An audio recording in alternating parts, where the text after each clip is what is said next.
Everyone, good morning, welcome back to my channel. তো আজ হচ্ছে আমাদের গ্যাংটকের লাস্ট ডে। তো আমরা সকালবেলা উঠে স্নান করে ফ্রেশ হয়ে নিয়েছি। আর এখন আমাদের ব্রেকফাস্ট দিয়ে গেছে। তো আমার বর কিন্তু অলরেডি খাওয়া শুরু করে দিয়েছে। আর এখান থেকে আমরা হচ্ছে 10টার দিকে বেরিয়ে যাব। তো আজকে আমাদের ট্রেন হচ্ছে রাত 8টায়। আর এখান থেকে আমরা আজকে হংকং মার্কেটে যাব একটু ঘুরতে। তো চলো আজকে ভিডিওটা তোমাদের সঙ্গে শেয়ার করব। তো চলো দেখতে থাকো।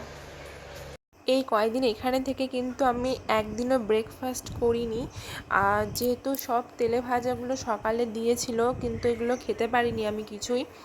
আর লাঞ্চেও আমি শুধু একদমই সিম্পল খাবার খেয়েছি, ডাল ভাত এইগুলো। তার সঙ্গে যে মাছ মাংস ছিল সেগুলো আমি কিছুই নেইনি, খেতে পারছিলাম না, আমার একটু ভালো লাগেনি। আর আমার শরীরটাও খারাপ ছিল। তো যাই হোক, লাস্ট দিন আজকে, তাই ভাবলাম যে একদিন অন্তত খাই। তো আজকে হচ্ছে আমরা নিয়ে নিয়েছিলাম ব্রেকফাস্ট। তো এখন খেয়ে দিয়ে আমরা বেরোবো। তো তারপরে আমরা কিন্তু এখন বেরিয়ে গেছি। তো গাইস, ফাইনালি আমরা হোটেল থেকে বেরিয়ে গেলাম। আর এখন আমরা গাড়িতে উঠবো। আর মনটা ভীষণ খারাপ লাগছে, অনেক দিন বেশ ভালো কাটাচ্ছিলাম। আর ঘুরতে এসে তো ভীষণ ভালোই লাগে। এই যে বোন, ওরও মনটা খারাপ হয়ে গেছে। আর দুজনে বেশ ভালোই কাটাচ্ছিলাম কয়েকদিন। তো ও এখন বাড়ি যাবে, বাড়ি গিয়ে আবার দুজনের বাড়িতে গিয়ে আবার সেই একঘেয়েমি লাইফ। বেশ ভালো লাগছে না, আবার হয়তো ঘুরতে আসবো। তো চলো আজকে ব্লগটাও শেয়ার করছি, অবশ্যই দেখতে থাকো।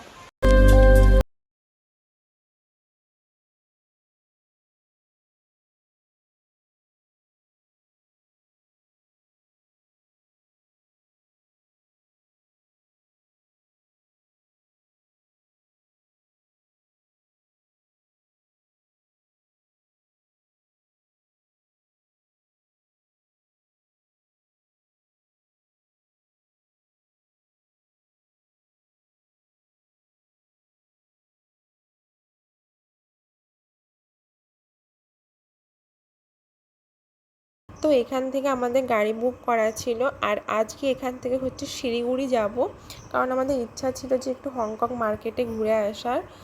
তো চলো, এখন এই যে ওয়েট করছি, কারণ হচ্ছে আমাদের টিকিট শো করাতে হচ্ছে।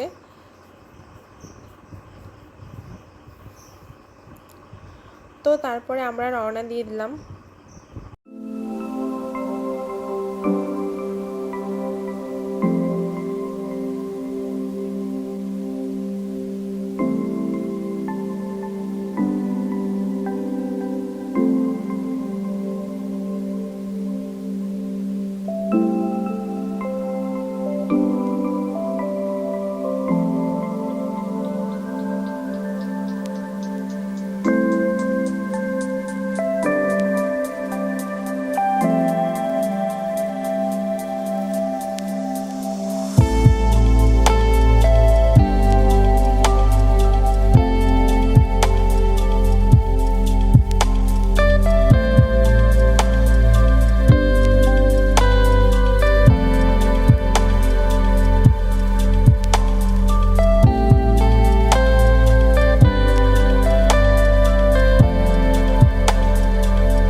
তো গাইস, কিছুটা রাস্তা আসার পর কিন্তু আমরা রীতিমতো ভয় পেয়ে গেছি, কারণ আজকে ভোররাত্রে এখানে হচ্ছে ধস নেমেছে। দেখো কি খারাপ অবস্থা।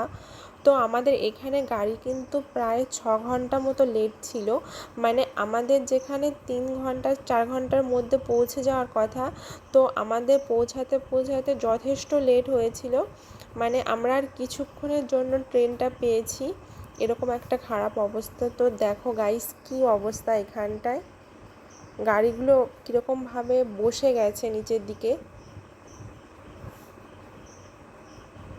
তো কাল যেহেতু রাত্রে বৃষ্টি হয়েছিল আর আমরা কিন্তু রাস্তা মানে মাঝ রাস্তায় এসে এই অবস্থাটা দেখেছি।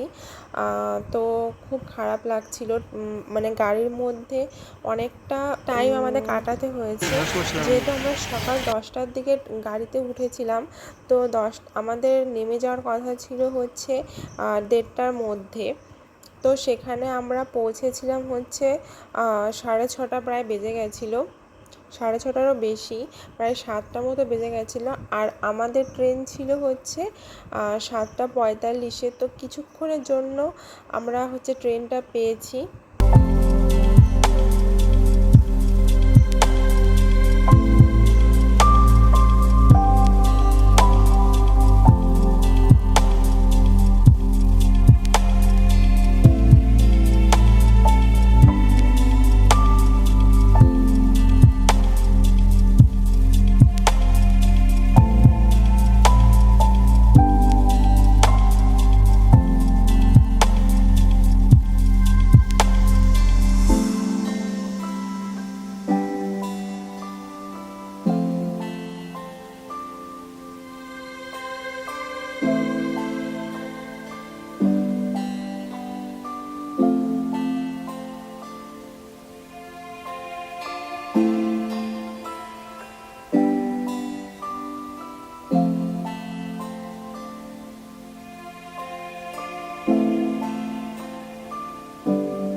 তো গাইস, আমরা কিন্তু সেই সকালবেলা খেয়ে বেরিয়েছি আর সারাদিন কোথাও দাঁড়াতে পারিনি। তারপর আমরা একটা হোটেলে এসে এখানে দেখো নিরামিষ ভাত নিয়ে নিয়েছি। আর হোটেলটা কিন্তু খুবই সুন্দর ছিল, পুরো কাঁসার থালায় সার্ভ করেছিল। আর রান্নাটাও বেশ ভালো ছিল, কিন্তু মনের মধ্যে প্রচণ্ড পরিমাণে টেনশন আর ভয় কাজ করেছে, যার কারণে আমরা ঠিক করে খেতেও পারিনি। আর রাস্তায় তো আজকে প্রচুর জ্যাম ছিল, আর এই দিকটায় এসে দেখি তারপরে একটু ক্লিয়ার আছে। আর আমাদের যিনি ড্রাইভার কাকু, তো উনি খুব ভালো ছিলেন। আমাদের 40 মিনিট আগে অনেক কষ্টে আমাদের হচ্ছে স্টেশনে পৌঁছে দেয়। আর হচ্ছে আমাদের কিন্তু হংকং মার্কেটে যাওয়া হয়নি। তো গাইস, আমরা ফাইনালি ট্রেন থেকে নামলাম আর এখন হচ্ছে আমরা রয়েছি বিধাননগর স্টেশনে। তো এখান থেকে ট্রেন ধরে যাব বাড়ি। আর আমার প্রচণ্ড শরীর খারাপ, জ্বর এসছে। তো বোনেরও খুব শরীর খারাপ, আমাদের সবারই ভীষণ শরীর খারাপ। আর সেরকম ভিডিও করতে পারিনি ট্রেনের মধ্যে। তো যাই হোক, চলো একবারে বাড়ি গিয়ে কথা হচ্ছে। তো আজ তো ষষ্ঠী স্পেশাল। তো বাড়ি ঢুকলাম, ফ্রেশ হবো, এখন স্নান করব। আর ওইদিকে মা হচ্ছে রান্না করছে। তো আমরা হচ্ছে আসার সময় ষষ্ঠী সব কিছু বাজার ঘাটা করে নিয়ে এসেছি, মানে ফল মিষ্টি এইসব। তো চলো।